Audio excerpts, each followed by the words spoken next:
Mismong si Governor Nelson Dayanghirang sa Davao Oriental ang nanguna sa turnover ceremony sa duha ka classrooms ngadto sa Kabagayan Elementary School sa munisipalidad sa Tarragona.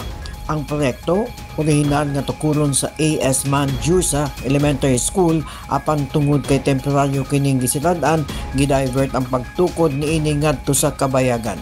Natukod kini pinaagi sa DPWH o 1st District Representative Congressman Nelson Dayanghirang Jr. sa unang distrito sa probinsya. Makahatag kini og tawhay nga pagtuon sa mga pupils kung gipasalamatan usab kini sa DepEd og Mayor Art Benji Bulaong nga dako ang pagtuo nga magsilbing instrumento ang eskwelahan sa kalampusan sa mga tinun-an.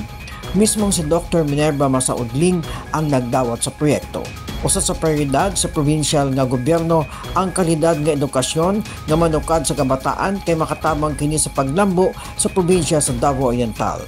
Gihimo ang turnover ceremony October 8, 2025 nga gisaksihan usab ang mga tinun-an sa eskwelahan. Peng Alinyo, Newsline Philippines. Stay safe.